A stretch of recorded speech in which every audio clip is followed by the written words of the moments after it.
اقول بالعكس سمعي مني ابكي. شو اللي بتشيك؟ هذه الفترة اللي هي خلتك ما تشتغلين؟ هذه الفترة اللي خلتك تكونين بعيدة ويبتعدون عنك؟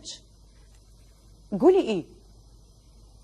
قولي ايه؟ ابي اسمعها منك انا. احنا نبي الناس توصل لهم رسالة، نبيهم تعرف ما هي الاسباب، لما اقول لك نجمة انت فعلا نجمة. صح. انت ما انت فنانة عادية، احنا تابعناك وشفناك وتابعنا ادوارك، انت فنانة متألقة جدا وافضل من كثير موجود على الساحة.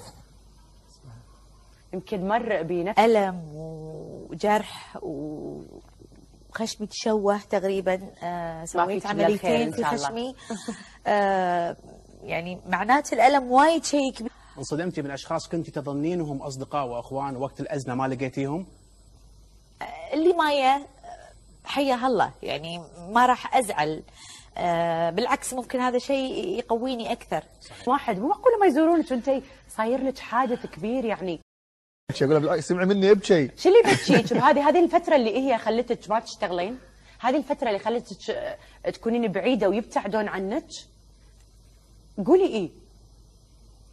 قولي ايه؟ ابي اسمعها منك انا. احنا نبي الناس توصل لهم رسالة، نبيهم تعرف ما هي الاسباب، لما اقول لك نجمة انت فعلا نجمة. صح. انت ما انت فنانة عادية، احنا تابعناك وشفناك وتابعنا ادوارك، انت فنانة متألقة جدا وافضل من كثير موجود على الساحة.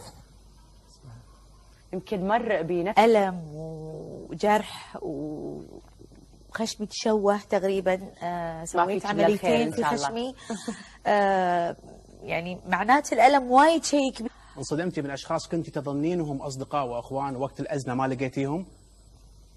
اللي معي حيا الله، يعني ما راح أزعل. بالعكس ممكن هذا شيء يقويني أكثر. واحد مو معقولة ما يزورونك وانت صاير لك حادث كبير يعني.